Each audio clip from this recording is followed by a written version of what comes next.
Candid dusting powder. Candid dusting powder redness, irritation, sweat rash और fungal infection जैसे 4 skin problems का एक expert solution. अब रहो अनस्टॉपेबल कैंडिड डस्टिंग पाउडर के साथ। नमस्ते, मेरा नाम सिद्धांत है और मेरे साथ फ्रेम में हैं एसपी सिंह बघेल, जो आगरा से सांसद हैं, आगरा सुरक्षित सीट से सांसद हैं और साल 2024 के लोकसभा चुनाव में वो फिर से कंटेस्ट कर रहे हैं। और मेरी एसपी सिंह बघेल से ये दूसरी फॉर्मल मुलाकात है जिसमें मैं उनका इंटरव्यू कर रहा हूँ। पिछला इंटरव्यू साल 2022 में करहल में हुआ था। कैसे हैं? एकदम ठीक। तब से अब तक क्या बदला? करहल से बेहतर। करहल से बेहतर। करहल वाला इंटरव्यू में आपके बहुत सारी बातचीत हो गई थी। जैसे आपके राजनीतिक जीवन की शुरुआत कैसे होती है, जलेसर से लड़ते थे, फिर जलेसर लोकसभा परिसीमन में ख़त्म होती है और मुलायम सिंह यादव आपको टिकट देने से मना कर देते हैं। जो उनके पार्टी के दुर्दिन का उसी दिन शुरू हो गया था कि घर में 5वां एमपी बनाने के लिए एक ऐसा सांसद जो हैट्रिक मारा हो और फिर वो पर्याय हो गया हो अपने समाज का और अन्य समाज भी उसे प्यार करने लगे, उसे घर बैठाने की कोशिश, वहाँ से बुरा हो गया शुरू उनका। क्योंकि वहाँ से शुरू हुआ। बहुत बड़े समर्थक लोग हैं हमारे, तो उन्होंने फिर जो दो जातियाँ एक साथ रहती थीं दोनों अलग हो गई। तो वो उस कीमत पे नहीं होना चाहिए था कि घर में 5वां एमपी लॉन्च करने के लिए 3 बार के स्थापित एमपी को, जो लोकप्रिय था और उस ज़माने में जब भाजपा का दौर था, सपा से लगातार जीतना, तो घर नहीं बैठाना चाहिए था। तो फिर हम लोग, जैसे आपकी चैनल आपका गला घोंटने को, लगभग सांस लेने को मुश्किल कर दे, तो कहीं ना कहीं आप भी स्केप खोजेंगे, अवसर देखेंगे। अच्छा, मैं ये जानना चाह रहा था, अभी आपका 2 दिन पहले प्रकाशित हुआ कि इंटरव्यू मैं देख रहा था, तो उसमें आपने कहा था कि TV9 का इंटरव्यू था वो, उसमें आपने कहा था कि मुलायम सिंह जी कान के कच्चे थे। मतलब मैं इसको थोड़ा सा अगर आप डिकोड कर सकें मुझसे बातचीत में कि 3 लोकसभा चुनाव जीतने के बाद सपा के टिकट पे और उसके पहले यूथ ब्रिगेड में रहने के बाद और मुलायम सिंह यादव की सिक्योरिटी डिटेल में रहने के बाद कौन एसपी सिंह बघेल के खिलाफ कान भर रहा था? नहीं ना, मैं तो ये कहता हूँ ये बहन जी पे भी लागू हो रहा है, मायावती पे भी। आखिर कैसे हो सकता है कि नसीमुद्दीन भी खराब थे, बाबू सिंह कुशवाहा भी खराब थे, लालजी वर्मा भी खराब थे, रामचल राजभर भी थे, दीनानाथ भास्कर भी थे, राज बहादुर थे, आपको जन्म से पहले के भी कुछ नाम ले दूँ, यहाँ पर सुनील चित्तौड़, धर्म प्रकाश भारती MLA MLC, यहाँ एक मौर्य थे जो लोकसभा लड़े थे, एक किशनलाल बघेल थे जो 2 बार के MLA थे, यहाँ एक दीक्षित जी थे, फतेहपुर सीकरी लड़े चुनाव। ऐसे छोटे छोटे एग्जाम्पल दे रहा हूँ। अब उल्टा देखो, अब कौन है जिसको मायावती जी ने नहीं निकाला है? ऐसे नामों में सतीश मिश्रा जी केवल आ पा रहे हैं। तो ये क्या कहा गया, एंटी जाटो हैं, आपके प्रति अच्छी भावना नहीं रखते हैं, निकालते हैं, निकालना। तो ऐसा नहीं हो सकता है कि सब लोग मैं खराब हो सकता हूँ, लेकिन लगातार सब लोग खराब नहीं हो सकते। तो आप ये देखिएगा कि बेनी प्रसाद वर्मा जी को छोड़नी पड़ी, आजम भाई को छोड़नी पड़ी, राज बब्बर को छोड़नी पड़ी, एसपी सिंह बघेल को छोड़नी पड़ी। तो कहीं ना कहीं क्या होता है कि जैसे किसी को भी मिलने का अवसर मिलता है हाईकमान से, तो वो अपनी दूसरे की तारीफ करने कभी नहीं गया, वो अपनी कहने गया और अपने दुश्मन को निपटाने के लिए जाता है। कभी कोई हाईकमान से ये नहीं कहता है साहब एक बात कहना चाहता हूँ कि एक फलाने MP हैं, बहुत क्षेत्र में जाते हैं, किसी का भी, और बहुत सुख दुख में रहते हैं, बहुत विकास कर रहे हैं, ऐसा कोई क्यों कहे? तो क्या होता है कि यदि आप फील्ड वर्क नहीं करेंगे, यदि आप लोगों से नहीं मिलेंगे, यदि आपका सूचना तंत्र कमज़ोर होगा, यदि आप वेरीफाई नहीं करेंगे उस घटना को, तो फिर नुकसान कर लेते हैं। तो वो कान का तो मैंने एक बार कहा कि अगर सुनाई नहीं पड़ता तो ज़्यादा अच्छा होता। तो लोगों ने कहा फिर लोग लिख लिख के शिकायतें करते। लिख लिख के शिकायत क्या करते थे? तो नहीं, तो लोग लिख लिख के शिकायत करते। तो एक सिंपल सी बात है, जब कोई कहीं से दिल्ली या लखनऊ जाता है तो अपने महिमा मंडन करने के लिए कम, और जिससे डर लगता है उसको निपटाने के लिए ज़्यादा जाते हैं। ये मैं कहता हूँ। तो मैं ये कहता हूँ कि अकबर भी निकला करता था कि आखिर क्या हो रहा है, सब अच्छा तो नहीं है। तो अकबर और बीरबल निकले इसी आगरा में, बाजार गए तो भेष बदले हुए, जबकि जान की सुरक्षा थी, उसको खतरा था। इसके बाद निकला सूचना संग्रह के लिए, तो पता चला कि भाई एक टैक्स बहुत गलत लग रहा है। तो जोधापुर में देखो कि फिर वो हटाया गया, फिर लोग उनको उपहार देने गए। तो सूचना अगर किसी हमारे पास हर गांव में एक ऐसा आदमी है जो जिसको कोई चीज़ प्रभावित नहीं करती है, ना उसको शराब करेगी, ना पैसा करेगा, ना प्रलोभन करेगा, और निर्भय होकर के वो हमें बताता है। इसलिए मेरा सूचना तंत्र बहुत है, इसलिए डैमेज कंट्रोल तुरंत हो जाता है। अभी तक आपने नहीं बताया कान किसने भरे थे? नहीं, अलग अलग जगह अलग अलग लोग भरते हैं।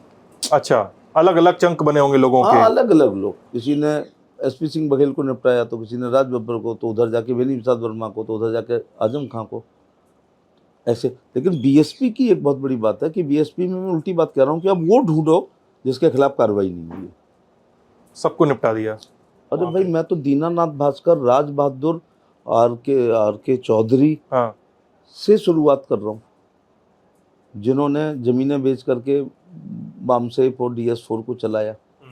तो लगातार खराब नहीं हो सकते हैं। अभी अभी कुंवर चंद एडवोकेट बुके देखने आए हैं, जो बीएसपी के 2009 के प्रत्याशी थे, बीएसपी के आगरा लोकसभा से।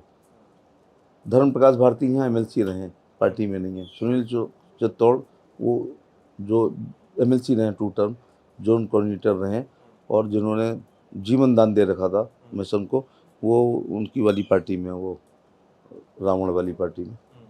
तो ये एग्जाम्पल कितने दूं? रामवीर उपाध्याय, सारी बातें छोड़िए, अरे अब तो अच्छे नाम याद, जयवीर सिंह सिरसागंज, जयवीर सिंह अलीगढ़, रामवीर उपाध्याय आगरा अलीगढ़ मंडल के हम लोग बहुत। एसपी सिंह बघेल, निष्कासन हुआ था यहीं पर, कृष्णलाल बघेल मिनिस्टर थे, निष्कासन हुआ। हाँ, यहीं पर मैं लोकसभा MLA के प्रत्याशियों के नाम ले रहा हूँ क्यों। हमारे एक 2096 के प्रत्याशी AK मौर्य निकाले गए, फिर कृष्णलाल बघेल प्रत्याशी आगरा लोकसभा के थे, उनका निष्कासन हुआ। और वो मुस्लिम जो थे आगरा में लाखों जी के मालिक, अब एकदम नाम भूल गया, तो उन लोकसभा प्रत्याशी थे, उनका निकाला गया। तो पूरब से लेके और पश्चिम तक पता नहीं कितने नाम है। चलो आगरा मंडल में ही कर लेते हैं, दोनों जयवीर जी, रामवीर उपाध्याय, एसपी सिंह बघेल, कृष्णलाल बघेल, मंडल कोऑर्डिनेटर धर्म प्रकाश भारती, सुनील चित्तौड़, ऐसे अनगिनत लोग हैं जिनको निकाला गया। तो मैं सब चीज़ें सीखा मैंने उनसे, लेकिन कान का कच्चा होना नहीं सीखा। जैसे कोई कहे कि लल्लन टॉप वाले आपको कॉफ़ी हाउस में गाली बक रहे थे, वहाँ कर रहे थे, तो वो एक प्लानिंग के तहत इंटरव्यू करने आए हैं, उसमें एक हिडन एजेंडा। मैं तो नहीं मानूंगा, वेरीफाई करूंगा कि आप कॉफ़ी हाउस में, पहले तो ये पूछूंगा कि क्या ये आए थे कॉफ़ी हाउस में उस तरह पता चला उस दिन आप विदेश में थे, तो अब मैं कार्रवाई करूंगा उसके खिलाफ जिसने मुझे गुमराह करने का प्रयास किया। ये पाप होता है। जैसे कोई कह दे आके, कोई कह दे, ये आपको, ये एक पत्रकार कह दे ये एसपी सिंह बघेल ये जात विरोधी है, फला फला कोई कह दे, फिर ये कहें कि ये बहुत बेईमान है, फिर ये कहें ये आपको अपशब्द कहते हैं, हो गया काम। ये तीनों बातें तीनों आदमियों को एक चौथा आदमी कहलवा सकता है बेच करके। तो मैं हमेशा कहता हूँ कि कान के कच्चे आप नहीं होना सीखे, बहुत कुछ सीखे, कभी भी नहीं, बल्कि वेरीफाई कर लो अपने तरीके से।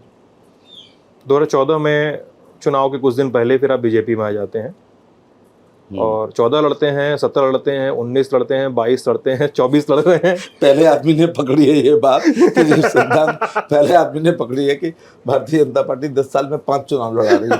पहले आदमी हो, पहले पत्रकार हो भाई, पूरी PhD है आपकी मेरे ऊपर। अरे नहीं, ऐसा नहीं, ये तो फैक्ट है, लेकिन ये बाकी लोगों को भी याद नहीं रखें। अब दूसरा आदमी वो बताओ जिसको 10 साल में 5 चुनाव लड़ाए गए, जिसमें एक 16 बार हारने वाली टूंडला बीजेपी। ये महत्वपूर्ण बात है। और मैं जब पार्टी छोड़ के आ रहा हूँ तो मुझे लगता है भाजपा इस बात में इंटरेस्टेड थी कि मैं पार्टी में आऊँ, इसमें नहीं थी कि मैं फिरोजाबाद ही लड़ूँ। ये मैंने चुना, अमित शाह जी लेकर आए थे आपको पार्टी में। हाँ, फिर मैंने ये चुना कि नहीं आ रहा हूँ। अब देखिए, राज्यसभा का 3 साल बाकी था, इसको आप पार्टी दल बदल नहीं कह सकते। जब बसपा ने भेजा था आपको, जब बसपा ने राज्यसभा में भेजा, 3 साल हुए, सब कुछ अच्छा चल रहा था, और मैं भाजपा ज्वाइन करता हूँ तो राज्यसभा छोड़ देता हूँ और चुनाव से पहले छोड़ देता हूँ। ऊपर से देश में समाजवादी पार्टी की जो टॉप 5 सीटें हैं उनमें से एक में कहता हूँ साहब यहाँ लड़ूंगा। तो ये बड़ी बात नहीं है क्या? तो ये गोद की बच्चा थे। राज्यसभा गोद का बच्चा होता है, लोकसभा पेट का बच्चा होता है। हो गया ना, वहाँ बूथ कैप्चर हो गया, एबॉर्शन हो गया था ना, बूथ कैप्चर हो गया। क्यों 380 बूथ 80% से ऊपर हो गए। अगर आप सूचना के अधिकार में, बहुत अच्छा पॉइंट दे रहा हूँ, यदि आप सूचना के अधिकार में चुनाव आयोग से ये पूछो कि 52 से लेके आज तक सभी प्रधानमंत्रियों को जोड़ते हुए सर्वाधिक परसेंटेज वाला इलेक्शन में कौन महान नेता को वोट मिला है, तो वो अक्षय यादव निकल के आएंगे। और ये बूथ कैप्चरिंग की वजह से हुआ फिरोजाबाद। ये 100% कैसे पोलिंग हो सकती है?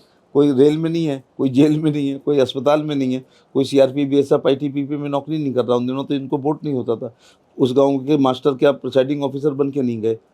अथवा बहुएं अपनी लोकसभा से बाहर मायके में भी हो सकती हैं, तो वहाँ वोट कैसे? 100% नहीं। या तो वो पूरा गाँव बेरोजगार हो, पूरा गाँव उपस्थित हो। एक और नई बात बताता हूँ, मतदाता सूची बन जाती है और पोलिंग के बीच में भी तो रोज डेथ होती है। हाँ। जैसे कल मैं 8 डेथ में गया, उनका वोटर लिस्ट में नाम होगा क्योंकि वो कल मरे हैं। मतदाता सूची प्रकाशित उनके वोट पड़े उनका हैं। वोट कैसे पड़ सकता है? अगर उनका भी पड़ गया 100 में, तो मृतक का भी पड़ गया ना। काउंटर मांड कब कब हुई है? बिल्कुल ट्रैक से हटके इंटरव्यू हो गया। क्या काउंटर मांड जिसको कहते हैं, माने लोकसभा स्थगित करना, चुनाव होने के बाद काउंटिंग नहीं होने देना चुनाव आयोग को। इटावा लोकसभा 1991 में कौन प्रत्याशी थे वहाँ? मुलायम सिंह यादव, जसवंत नगर से। जब बाबा की नगरिया वगैरह में गोली चली तो सेशन ने कहा काउंटिंग नहीं होगी अब। टीएन सेशन थे उस समय। हाँ जी। तो दोबारा वोट पड़े यूपी के इतिहास में। देन मदन भैया वाली काउंटर मांड हुई। किसका प्रत्याशी थे? सपा के जी। खेखड़ा विधानसभा, आपके जन्म से पहले। फिर डीपी यादव की, समाजवादी पार्टी के प्रत्याशी की।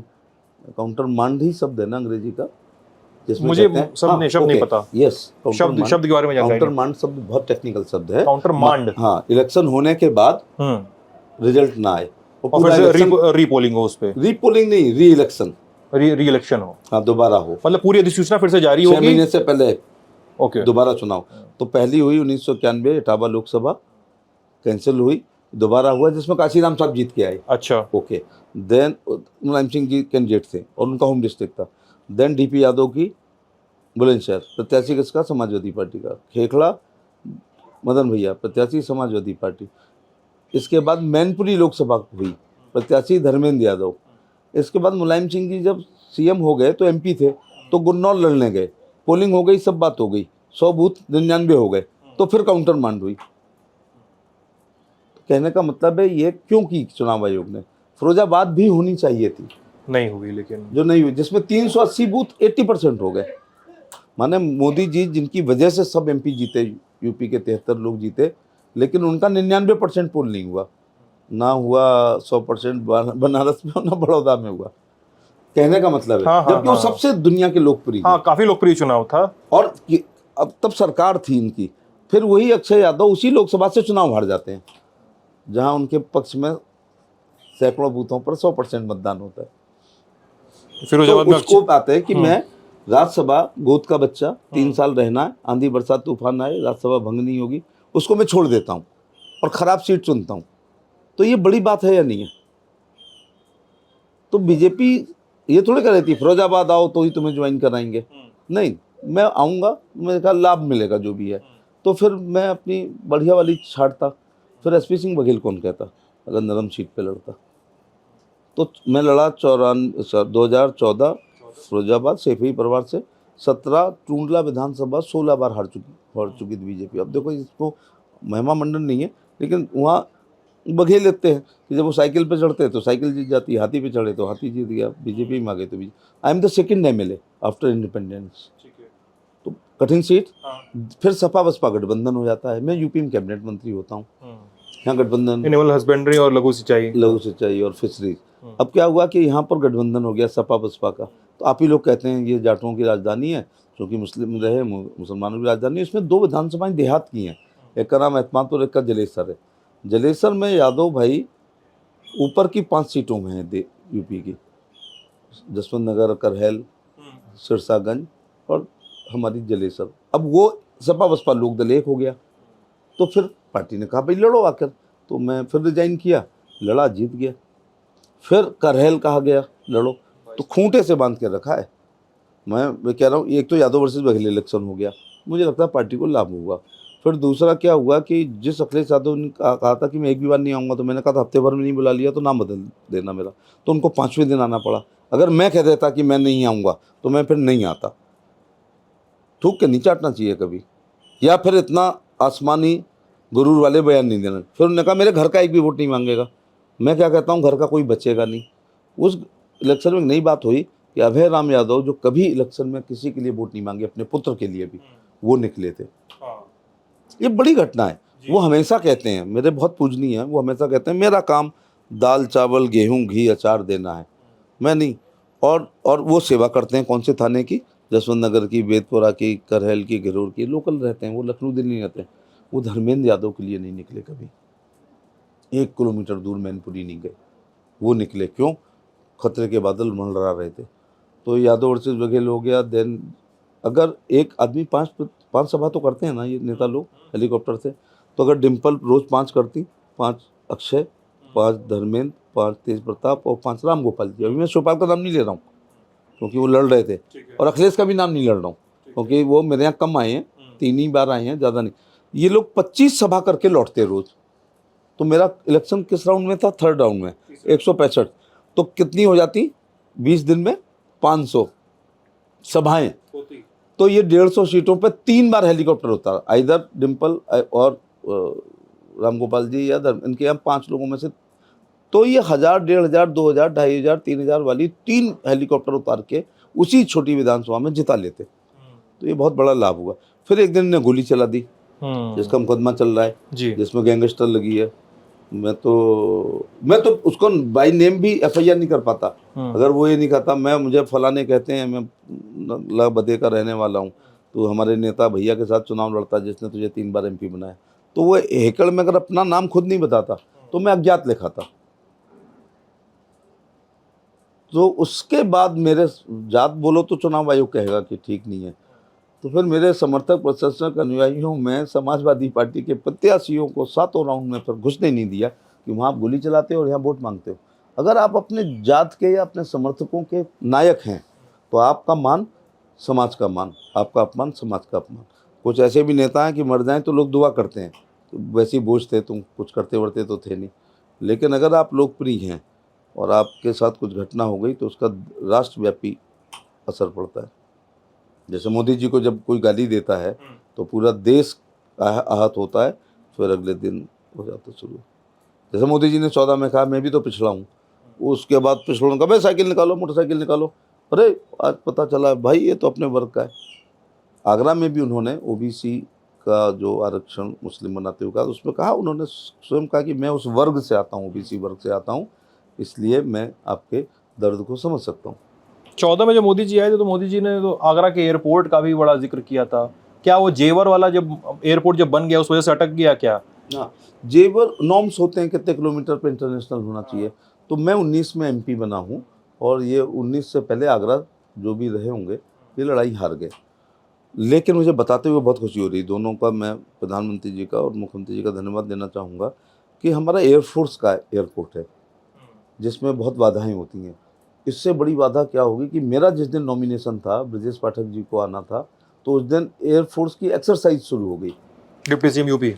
डिप्टी CM तो वो नहीं आ पाए, नॉमिनेशन उनको ही कराना था। अब ये एक टेक्निकल बात है, ठीक है, तो इसीलिए बहुत फ्लाइट्स नहीं होती थी। लेकिन फिर भी एक फ़्लाइट आती है तो ज़्यादा भी आनी चाहिए।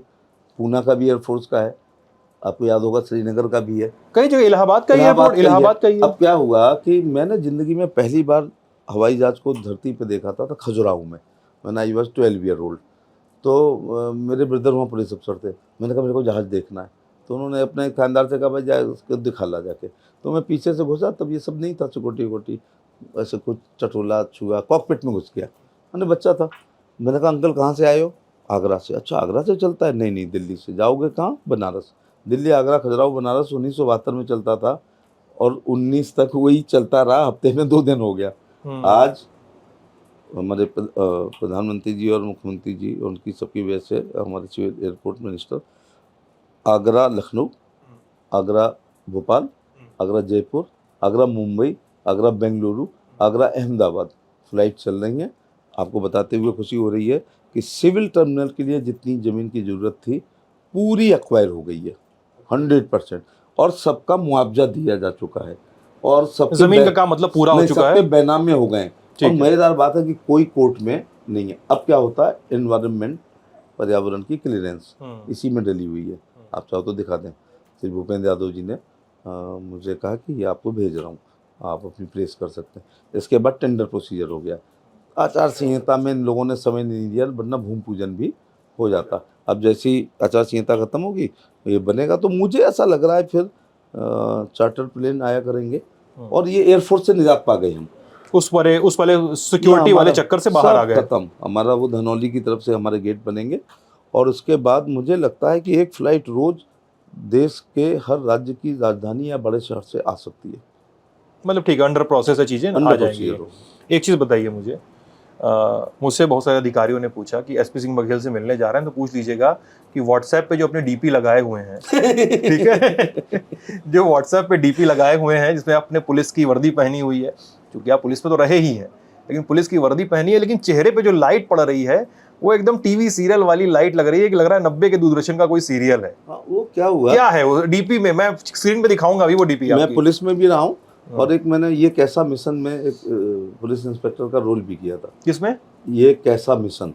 ये कैसा मिशन? हाँ, ये कैसा मिशन है इनका, आतंकवादियों का। अच्छा। कि जो अपनी लोगों को मारते हैं, मस्जिदों में बम फेंकते हैं या पैरामिलिट्री फोर्स, उसमें मैंने काम किया है। तो ये डीपी लगाने का है कि मुझे हमेशा अपनी हैसियत याद रहनी चाहिए। दिन में कई बार मैं देखूं कि मैं क्या था, क्या हूं, क्या हो गया, और उस पर मुझे नाज है। यही अगर पुलिस वाला बेईमान होता तो हज़ारों कहते हाँ भाई फलाने सन में धारा 324 ख़त्म करने में पैसे लिए थे आपने, जमानत लेने के पैसे लिए थे, सट्टे वाले से पैसे लेते थे, शराब वाले से पैसे लेते थे, आदि जुआ सट्टा शराब। तो मुझे गर्व है कि जितने दिन मैं रहा जीवन में ना पैसा लिया, ना दिया, ना दिलाया। तो वो मैं अपने को याद रखता हूँ कि मैं कभी सिक्योरिटी में रहता था, आज मेरे साथ इसी रैंक के लोग सिक्योरिटी में रहते हैं। ये इस देश की महान जनता, हमारे हाई कमान और हमारे मतदाताओं की बदौलत मैं देश की सबसे बड़ी पंचायत में हूँ। एक नया एंगल बताऊँ? बताइए। देश की हर विधा का हेड सांसद बनना चाहते हैं। हर विधा का हेड सांसद बनना चाहता है, चाहे राज्यसभा चाहे लोकसभा।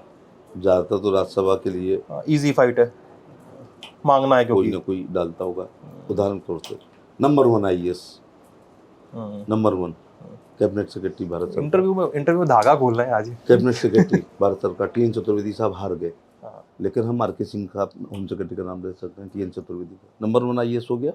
अब मैं ये इनकी बात नहीं कर रहा जो कभी कलेक्टर हुए थे, आजकल MP हुए। नंबर 1 टॉप ब्यूरोक्रेट्स में बोल रहे हैं आप। Number 1 cabinet secretary. Number 1 IPS कौन होता है? DGP SF निखिल कुमार साहब, दिल्ली के कमिश्नर साहब। लाइन लगी है। ब्रजलाल साहब UP वाले, DGP UP। जो अजय देवगन का रोल किया था वो सज्जन राम साहब। ओके, थोड़े उदाहरण दिए। MP। Number 1 IAS, number 1 IPS हमारे खुद के विदेश मंत्री जी, मणिशंकर अय्यर, मीरा कुमार, नटवर सिंह। चैप्टर क्लोज करता हूँ। नंबर 1 फौजी, chief of the army staff VK Singh साहब। उसके पहले जनरल शंकर राय चौधरी जी। लोग पता नहीं क्यों उनका नाम नहीं लेते। तो IAS IPS IFS हो गया और ये हो गए फौज। Chief justice supreme court. मैं अगर मुंसिफ मजिस्ट्रेट हो जाता तो मेरी अम्मा भागवत करती कि भाई छोरा जो है सबसे छोटा वाला पद मुंसिफ मजिस्ट्रेट हो गया है, प्रसाद बाटो। तो जो है चीफ जस्टिस सुप्रीम कोर्ट, एक नहीं, रंगनाथ मिश्रा साहब और गोगोई साहब। कौन सी विधा बची? अब बची पत्रकारिता, कुलदीप नैयर साहब। पत्रकारिता बहुत सारे एग्जांपल है। कुलदीप नैयर साहब, हरवंश जी भी अभी हैं। अखबारों के मालिक हरवंश जी का नाम क्यों लेते हैं? शोभना भरतिया, दैनिक जागरण के महेंद्र मोहन, नरेंद्र मोहन, आदि आदि मालिक लोग। चैनल के भी एक मालिक हरियाणा जी। ओके, अब बचे पैसे वाले। बिरला साहब राज्यसभा में, मेरे समय अंबानी साहब। अब ऊपर ही का नाम ले रहे हैं, विजय माल्या का नाम नहीं लूंगा मैं, अमर सिंह का। अब नंबर 1 क्रिकेट में मैं ऑटोग्राफ लेता था चेतन चौहान साहब के, मेरे साथ MP रहे, MLA रहे। चेतन चौहान साहब, कीर्ति आजाद साहब। संसद में लिया अपना फोटोग्राफ? हाँ, मैंने किम ह्यूज की मैच हो रहा था 1978 में। JP साहब की मरने की खबर, दुष्खबर गलत आई थी ग्रीन पार्क में। Kim Hughes was the captain of Australia team जब कैरी पैकर्स में सब चले गए थे। तो मैं भागा चेतन चौहान साहब के। गावस्कर ने तो दिए नहीं, तो चेतन चौहान ने दिए। क्या भगवान है, हम दोनों MP रहे लोकसभा में, हम दोनों MLA रहे, हम दोनों योगी जी के मंत्रिमंडल में शामिल रहे। फिर उनकी डेथ पे मैं, जब कोरोना में हुई, मैं उनके घर गया। कीर्ति आजाद साहब, चेतन चौहान साहब, सिद्धू साहब, देन कौन कौन रहे, अजरुद्दीन साहब, चुनाव then कैफ ने भी लड़ाई था चुनाव। देन अपने गंभीर ने, और एक दिन मैंने राज्यसभा मुड़ के देखा तो भगवान जी चले आ रहे थे, Sachin Tendulkar, number 1 hero Dilip Kumar, number 1 hero Amitabh Bachchan, number 1 hero, मैं तो तीनों को ही मानता हूँ केवल, दिलीप साहब फेजेज में, देन अमिताभ बच्चन, राजेश खन्ना, देन अमिताभ बच्चन, तीनों आए, राज बब्बर साहब, जया बच्चन गोविंदा, अभी भी यही हैं। महिलाओं पे आऊँगा, गोविंदा, विनोद खन्ना साहब, सुनील दत्त साहब, सनी देओल आए साहब, ये लोग। वहाँ मैं पहुँचा हूँ। फिर हेमा मालिनी जी, जयाप्रदा की फिल्म का टिकट लेते हुए मेरी शर्ट फटी थी, वो थी ढपली वाले ढपली बजा, जितेंद्र के साथ थी ना, जितेंद्र के साथ थी, फिल्म का नाम नहीं याद आ रहा है। आ जाएगा मुझे थोड़ी देर बाद। आपकी याददाश्त पे मुझे भरोसा है। हाँ, ऋषि कपूर जो है, जयाप्रदा गूंगी होती हैं, ठीक है ना, तो वो फिल्म थी शराबी की, ब्लैक मैंने रोकी थी, ईव सिनेमा में लगी थी, मेरे एसएसपी ने कहा भी ब्लैक नहीं होना चाहिए, तो खड़े रहे, फिर वो मेरे साथ एमपी रही, शबाना आजमी जी, जया बच्चन जी, आदि आदि। तो आईएएस आईपीएस आईएफएस हो गया, फौज हो गई, वो हो गई, आर्मी हो गई, क्रिकेट हो गया, सिनेमा हो गया, देन महिलाएं हो गई। अभी ज्वाइन किए हैं, हुए नहीं है, आरकेएस भदौरिया साहब, एयर भी आ गया, 3 होते हैं ना टॉप, और नेवी वाले लड़के हार चुके हैं, ये नाम याद नहीं है, एडमिरल, एक चुनाव लड़के हार चुके हैं वो नेवी वाले, तो तीनों फौजें कवर हो गई, पत्रकारिता कवर हो गई, गुंडे बदमाश नाम ना लूं तो ठीक है, बहुत है, क्योंकि वो आ गए, पुलन देवी भी आ गई, हमारे बाबा महात्मा भी काफी संख्या आ गए, और कस्तूरी रंजन साहब, देन हमारे एग्रीकल्चर की क्रांति लाने वाले, मुझे मन कर रहा है सवाल वाल बंद करके आपकी कहानी सुनूं स्वामीनाथन आपकी। साहब, देन कवि जो हम लोगों से कहते हैं वोटों के भिखारी हैं, मौतों के सौदागर हैं, और नेता एकम नेता, नेता चोर, नेता तिया फलाना, चमत्कारी, बलात्कारी, आदि आदि, रात भर कविता सुनते हैं। बेकल उत्साही साहब, महादेवी वर्मा जी, रामधारी सिंह दिनकर जी, बहुत बड़े नाम है, नीरज जी दर्जा प्राप्त मंत्री हुए। तो मेरा कहने का मतलब है, या number 1 IAS, number 1 IPS, number 1 IFS, फौज का चीफ, सुप्रीम कोर्ट का chief justice, number 1 hero, number 1 heroine, number 1 पैसे वाला, नंबर 1 डकैत, और बाबा महात्मा, नंबर 1 पत्रकार, नंबर 1 क्रिकेटर, जहाँ पहुँचे हैं वहाँ मेरी जनता ने मुझे 6 बार पहुँचा दिया। ये ऑब्लाइज महसूस करना चाहिए, और अपनी जगह नहीं भूलनी है, इसलिए आपने डी भी लगाई है। कभी नहीं भूलनी चाहिए। अगर मोदी जी गरीब, मुंशी प्रेमचंद की पूछ की रात कहानी है, जिसको डल्लप पिलो पे सोने वाले, एसी में रहने वाले रट्टा मार के 90% नंबर ला सकते हैं, लेकिन उसके दर्द और मर्म को वही समझ सकता है जिसने पूछ की रात एक चादर में काटी हो। नरेंद्र मोदी जी अगर 10 बाई 12 के कमरे में 5-6 भाइयों के साथ ना रहे होते, माँ ने चौका बर्तन ना किया होता, खुद ने चाय नहीं बेची होती, तो ये योजनाएं नहीं होती।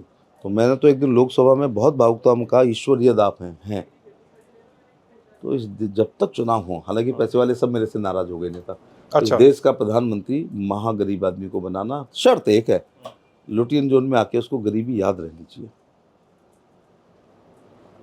ऑब्वियसली देश को चलाने वाले लोगों को, डीपी का उसका ये है, देश के टॉपर ऑफ माय बैच, चलाने लोगों को नहीं भूलना चाहिए, देश चलाने लोगों को अपना इतिहास नहीं भूलना चाहिए। जब मैं अपने को पुलिस में मिसफिट समझने लगा, मैंने 100% ईमानदार आदमी मिसफिट समझने लगता है, तो मैं एमएससी करके गया था, फिर मैंने लॉ की, पीएचडी की, और उच्च शिक्षा सेवा आयोग से चयनित होकर उत्तर भारत के सबसे बड़े कॉलेज आगरा में एज ए लेक्चरर आया हूँ।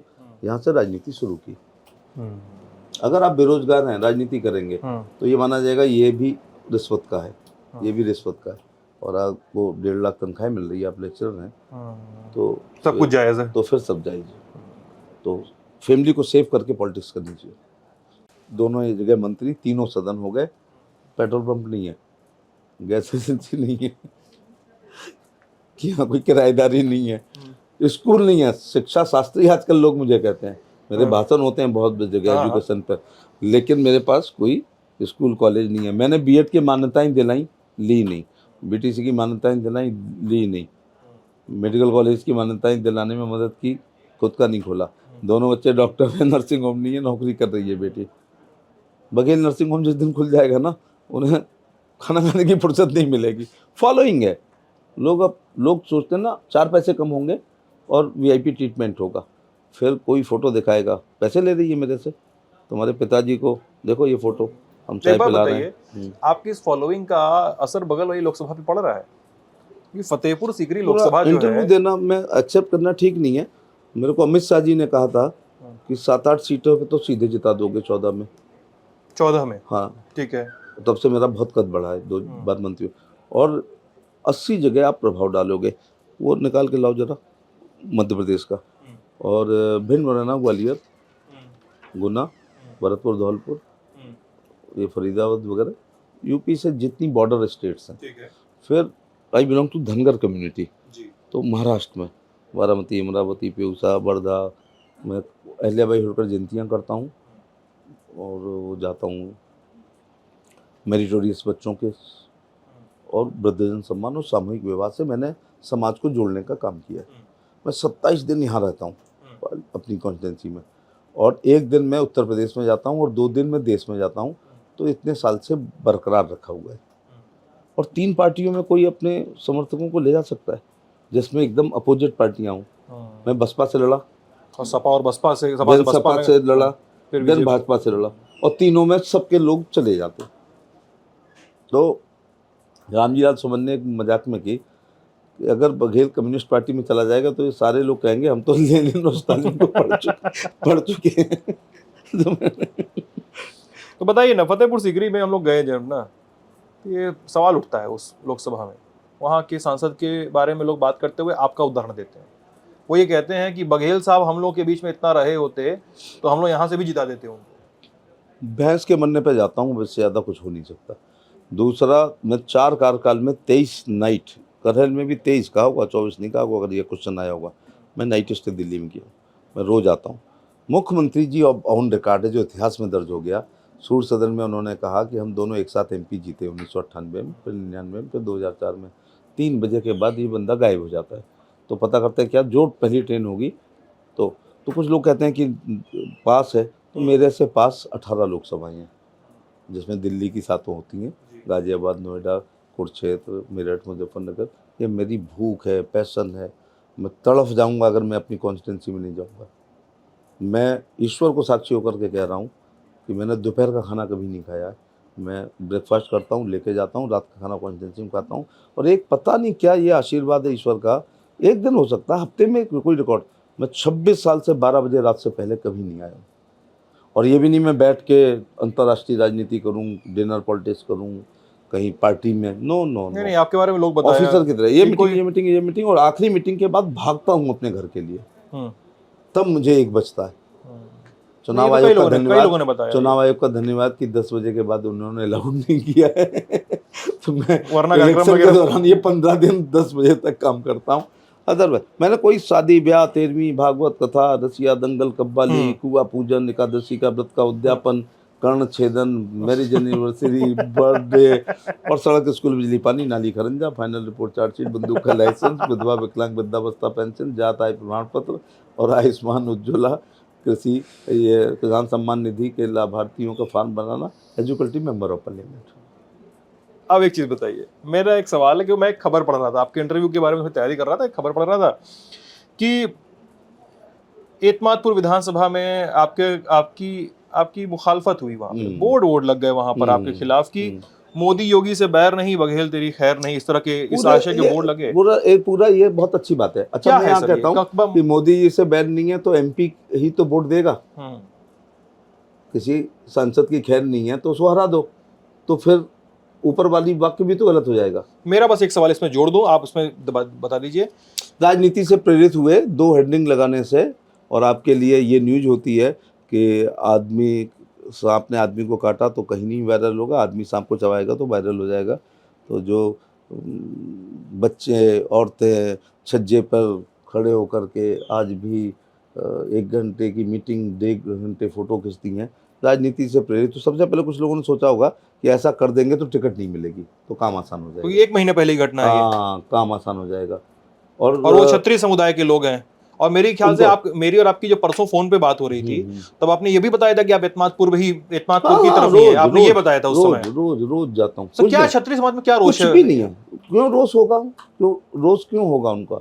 जब मैं समान विकास करता हूँ, क्षेत्र में जाता हूँ, दुख सुख में जाता हूँ, ये राजनीति से प्रेरित हुए, एक होर्डिंग लग गया, पूरे देश में चला गया। मैं अगले दिन पुरी था, तो पुरी में पत्रकार ने पूछा कि ये अब लिख दो कहीं पर एसपी सिंह मुर्दाबाद, तो दिखाया जाएगा। वो एसपी सिंह जिंदाबाद कभी देखा होगा ही नहीं। मान लो एक आदमी कोयले से लिख दे राजनीति से प्रेरित होकर के। क्षत्रिय समाज हमारे साथ है, पूरी तरह मतदान कर रहा है। और आप देख लेना इसी एतमादपुर विधानसभा, आज की तारीख नोट कर लो। अब पता नहीं फिर लोग कहेंगे अंडर एस्टिमेट कर रहे हैं, माने अभी तक की सभी जीतों से सर्वाधिक जीत वहीं से होगी, एतमादपुर से ही अभी तक के सभी चुनाव में। और उस केस का आपको लगता है कोई फर्क नहीं पड़ेगा, जो बीएससी वाले पढ़ेली बच्ची का सुसाइड केस था? अब देखो, अब जो बातें कर रहे हैं, एक लड़की को कोई व्यक्ति परेशान कर रहा है, इतना परेशान कर रहा है कि वो आत्महत्या कर लेती है, तो बकरी थोड़े मरी है। एक एमपी होने के नाते वहाँ जाना पड़ेगा। संयोग से मुलजिम जिस जात का है उसी जात का दरोगा सस्पेंड हो गया। ये पंचायत है। और उसी क्या ये कहा कि वो विकास नहीं करते हैं? क्या ये कहा कि वो नहीं, ये तो नहीं कहा। तो अब वो घटना क्या है? हाँ। पहली बार ये बात बोल रहा हूँ आज तक के 40 दिन में प्लीज कि एक लड़की को कोई एक, और उसकी कोई जात नहीं होती है बदमाश की, एक अमुक जात का व्यक्ति एक अमुक जात की लड़की को इतना परेशान करता है कि सुसाइड कर ली, तो पोस्टमार्टम हुआ ना? हाँ। बकरी का तो नहीं हुआ ना? नहीं, इंसान हुआ। फिरने जाऊंगा ही, बैठने जाऊंगा, दरोगा सस्पेंड किया कमिश्नर ने मान लो, तो पंचायत होनी चाहिए क्या? या इसके अलावा कोई बात कह रहे हैं? नहीं, वो उनका यही कंसर्न है इसमें पंचायत कि हमारे समुदाय के लोगों को अरेस्ट करवा दिया, सस्पेंड करवा दिया। आगे घटना क्या है? बच्ची का सुसाइड केस है, कुछ लोगों द्वारा लगातार स्टॉक किया जा रहा था, ये केस है। फिर क्या हुआ? उसके बाद ये कहा जा रहा है कि जो ये क्या है कि आपने इस पे इनिशिएटिव लिया, एक ही आदमी जेल गया है। हाँ, आपने एफआईआर में अगर 5 लिखे जा रहे हैं तो 4 पुलिस निकाल रही है। तो ये नहीं, इस पे भी अगर क्षमा मांगनी होगी तो भगवान ही मालिक है। फिर तो पहली बार बयान दिया है। ठीक है, अब एक चीज पे और सफाई लेते हैं, फिर हम इस इंटरव्यू को रैप करेंगे। जिस समय हम लास्ट टाइम मिले थे उसमें आप minister of state law and justice में थे। फिर मई 2023 में आप मिनिस्टर ऑफ स्टेट हेल्थ और फैमिली वेलफेयर में आ गए। किरण रिजिजू को भी हटाया गया था उस समय, और अर्जुन राम मेघवाल आए थे। तो इसी वजह से पिछले साल जितने भी बिल आए थे मेघवाल जी ने उस पर सफाई दी थी। जब ये खबरें चली तो ये लोग कारण ढूंढने लगे कि क्यों हुआ है ऐसा। मैं इंडियन एक्सप्रेस की खबर को कोट कर रहा हूँ यहाँ पे। इंडियन एक्सप्रेस की खबर थी कि ऐसा इसलिए हुआ क्योंकि आपका एक बयान काफ़ी चर्चा में आ गया। उस बयान पे आप बता दीजिएगा क्या है। वो बयान है कि किसी आप आयोजन में गए थे और आपने कहा था कि they are very few tolerant Muslim, बहुत सहनशील मुस्लिम बहुत कम हैं, और जो हैं वो मास्क लगाए हुए हैं और आगे चलकर राज्यपाल या उपराष्ट्रपति बन जाते हैं। अब मैंने इस बयान को लेकर, क्योंकि मैं आपकी पॉलिटिक्स को थोड़ा फॉलो करता हूँ, है ना, मैंने कुछ लोगों से यहाँ पे चर्चा की, आगरा में संगठन के लोगों से भी चर्चा की। उन्होंने ये कहा कि यार ये हम लोग को, जिस समय ये बयान वायरल हुआ मई 2023 में जब वायरल हुआ, क्योंकि मई 7 की एक घटना है। मई 7 में आप एक दिन जाते हैं फतेहपुर सीकरी चादर चढ़ाने और उसी दिन शाम को भागवत में जाते हैं आप, और भागवत में कहते हैं कि भागवत को एकेडमिक करिकुलम में क्यों नहीं है, इसका आपको दुख है। लेकिन वो कहते हैं कि एसपी सिंह बघेल ऐसा बयान देंगे, ये हम लोगों ने नहीं सोचा था। बिल्कुल याद ही नहीं आ रहा है। अगर ये इतना बड़ा बयान है तो बिल्कुल याद नहीं आ रहा है कि कहाँ क्या किस संदर्भ में और प्रसंग में कहा गया है। अच्छा, ये महत्वपूर्ण बात है। दूसरा, मैंने ये वाली राजनीति कभी की नहीं है। आपको इलेक्शन के बाद एक बूथ पे ले जाएंगे जो देश की एक न्यूज़ बनेगी। अभी तो सब दावे कर रहे हैं, सब जातियाँ, सब धर्म, सब उनको मिल रहा है। शायद एक ऐसा बूथ है जिस पर 100% मुस्लिम है और शायद 100% वोट मिलेगा बीजेपी को। अच्छा, हाँ, आपको स्टोरी करने जाना आगरा शहर में? यस, आगरा लोकसभा में।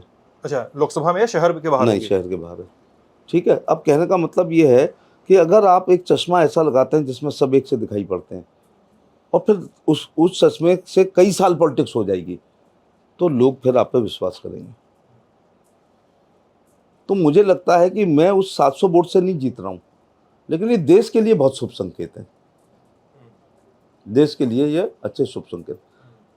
अगर ये योजनाओं की वजह से दे रहे हैं तो योजना 14 करोड़ और लोग भी ले रहे हैं।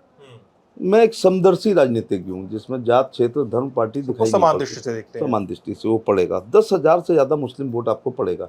रमजान के पाक महीने में कभी वो झूठ नहीं बोल सकते हैं। 418 लोगों ने एतमादपुर में पार्टी ज्वाइन की रोज़ा अफ्तार के समय। रोज़ा अफ्तार करना नहीं गए, पार्टी ज्वाइन की और लड्डुओं से मेरे वजन के बराबर तौला है। उन दिनों में जब बहुत जेहन में भी कोई गलत बात नहीं आती है। तो वो एक तो बयान का मैं कहना चाहूँगा कि ऐसा मैं ऐसे नहीं कह सकता। दूसरी बात है जो आपने वो कहा शिफ्टिंग वाला बात है, तो पहले मेरे को जिज्ञासा हुई, पहले मैंने खबर सुनी कि किरण रिजिजू नहीं रहे हाँ, उसमें, उस मंत्रालय में। तो मंत्रालय में अभी तो कुछ नहीं पता, मैं बरेली जा रहा था। फिर आया किरण रिजिजू साहब उसमें अर्थ साइंस में गए, तो मैंने कहा कोई, फिर आया मेघवाल साहब वो कानून मंत्री बने, फिर आया अब मैंने कहा चलो वो तो अच्छे, हम उनके साथ भी अच्छा काम करेंगे। फिर आया कि मेघवाल साहब MOS इंडिपेंडेंस, अब यहाँ से मेरे को लगा कि मैं वहाँ नहीं रह सकता, मैं कहाँ रहूँगा। 2 MOS ने, तो मुझे लगा कि हम दोनों लोग अर्थ साइंस में जाएंगे। फिर आया कि मैं हेल्थ में आया। मैं प्रधानमंत्री जी का बहुत धन्यवाद देना चाहूँगा कि मैं बता भी नहीं सकता, मैंने कुछ पुण्य के काम पूर्व जन्म में किए होंगे। आपने तो जल चढ़ाया होगा, मुझे लगता है मैंने दूध का टैंकर चढ़ाया होगा जो ये विभाग मिला है। क्यों, ऐसा क्यों? भाई रोज देश की 22 MC में से एक भी ऐसा नहीं है जहाँ के MP मुझे अप्रोच ना करें, और दिल्ली तो मेरी कॉन्स्टिट्यूंसी है। PGIs के लिए, लोकल अस्पतालों के लिए 80 करोड़ जो 5 किलो गेहूँ चावल निःशुल्क ले रहे हैं, वो नहीं करा सकते इलाज, फिर उनको सरकारी में भेजते हैं, रिस्पांस मिलता है, तो जान तो ईश्वर बचाता है। मेरे जिस दिन जन्म हुआ था उस दिन ये तय नहीं हुआ था कि सिद्धांत जी के साथ मैं लंदन टॉप पे इंटरव्यू दूंगा, लेकिन मृत्यु तय हो गई है, स्थान भी, समय भी, तो सब भगवान करता है, माध्यम हमें कई बार बना देता है। तो जान बच रही है, गरीब लोग बहुत अच्छा कर रहे हैं, रिस्पांस मिल रहा है, व्हाट्सअप करते हैं 2 मिनट में आ जाता है कि हाँ भेजो। मुझे लग रहा है कि बहुत मैं PWD में आपको रीजन तो बताया गया इस ट्रांसफर का? कोई रीजन पूछा आपने या बताया गया? नहीं, मैं तो इसको प्रमोशन मान रहा हूँ। इंडियन एक्सप्रेस ने अगर एक बात लिखी है तो दसियों ने कहा था कि ये तो बहुत बड़ा प्रमोशन भी है। हेल्थ।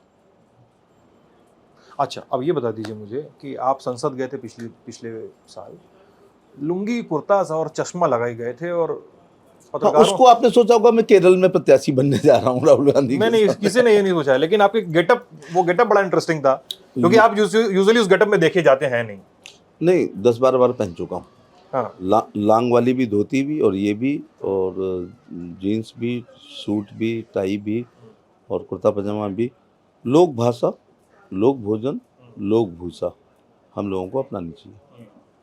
जैसे जब मैं इडली डोसा खाते हुए आप मुझे देखते हैं तो कभी नहीं कहते हैं कि भाई ये दक्षिण भारतीय व्यंजन क्यों कर रहे हैं। ऐसे भारत की एकता, अखंडता मजबूत होती है। मुझे इतना लोग खुश, ऐसा भी नहीं था कि वो हाइड्रोसील था इसलिए लुंगी पहने था। अरे ये तो बोला मैंने। वो हमें देश जोड़ना है।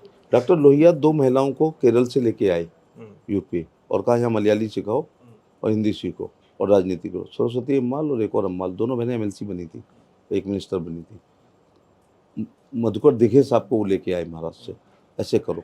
मेरा कहने का मतलब है, आज ये क्वेश्चन आया ना, इतनी टॉप इंटरव्यू में वो बात आई, तो मुझे बहुत लोगों ने वो किया कि भाई बहुत अच्छा लगा कि ऐसे ही होना चाहिए। दक्षिण और उत्तर को जोड़ने के लिए ये भी तरीका है कि हम शादी ब्याह भी करें। कुछ शब्द हम मलयाली, तेलुगु, तमिल, कन्नड़ में भी बोलें, और बड़ा कम कहने पे ही खुश हो जाते हैं, तो बोलना चाहिए। वो बीजेपी का साउथ का आउटरीच प्रधानमंत्री जी बोलते हैं ना, पहला सेंटेंस बोलते हैं, भोजपुरी बोलते हैं, बिहार में बोलते हैं, लोगों को लगता है कि नहीं, भारत एक है और हमारे समदर्शी प्रधानमंत्री हैं।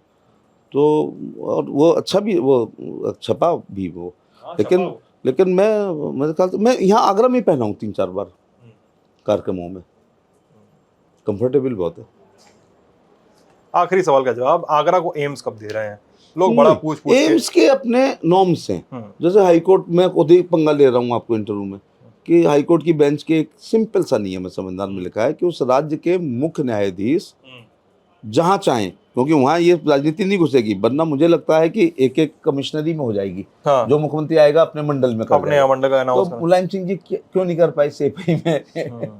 माने ऐसा कोई व्यवस्था नहीं है, या इटावा क्यों नहीं कर पाए? तो बना, वो इंटरनेशनल स्टेडियम लाए, उन्होंने तहसील बना दी अपने गाँव को, कई चीजें कर दी। एक वो PGI लेके आए, स्टेडियम लेकर का सब ले। फिर हाईकोर्ट की बेंच क्यों नहीं बनी? हाईकोर्ट की बेंच का एक सिंपल नियम है, चुनाव से पहले सब बोलना नहीं चाहिए, लेकिन फिर वही है, आप चाहे तो स्किप कर सकते हैं। फिर SP सिंह बघेल क्यों कहेगा कोई क्यों कहेगा अगर मैं बचूंगा, डक करूंगा। उस राज्य के मुख्य न्यायाधीश जहां चाहते हों, ये उनको तय करना है। लोकतंत्र की वो इंडिपेंडेंट पिलर है। राज्य के मुख्यमंत्री और राज्यपाल को लिखेंगे, ठीक है। राज्यपाल वो कंप्लीट प्रस्ताव इंक्लूडिंग जमीन केंद्र को लिखेंगे, बनेगी। इस समय जैसे लखनऊ की बेंच बनी, हाँ, जैसे लखनऊ की बेंच।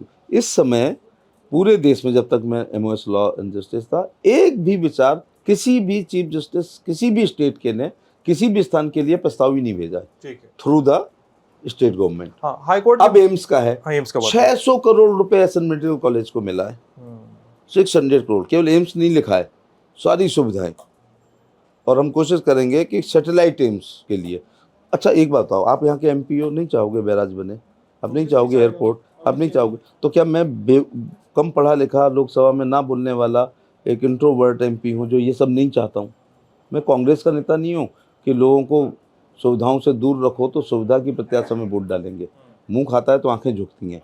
कोई क्यों नहीं चाहेगा? मैं डुमरियागंज का एमपी होता तो वहाँ भी चाहता कि एम्स बने, लेकिन चिकित्सा संबंधी सभी सुविधाएं हमारे यहाँ मिलेगी। 1 डिस्ट्रिक्ट 1 मेडिकल कॉलेज हो रहे हैं। हमारे अगल बगल सब लोड हम पे कम हो गया है। हमारे यहाँ मैनपुरी में मेडिकल कॉलेज, हमारे यहाँ इटावा में मेडिकल कॉलेज, हमारे यहाँ फिरोजाबाद में मेडिकल कॉलेज, बगल में भरतपुर धौलपुर में मेडिकल कॉलेज, मुरैना और ग्वालियर में, दतिया में मेडिकल कॉलेज। और हमारे सुपर स्पेशलिटी के लिए एसएन मेडिकल कॉलेज को 700-800 करोड़। अब हम एक कंपोजिट बिल्डिंग बना रहे हैं जिसमें आवास, हॉस्टल और ट्रॉमा सेंटर, इमरजेंसी सब कुछ पास हो। चलिए वकील जी, बातचीत करके बहुत बहुत अच्छा लगा आपसे। Thank you. आप ललन टॉप पे बातचीत देख रहे थे। कमेंट सेक्शन में अपनी राय रखिएगा। बहुत बहुत शुक्रिया।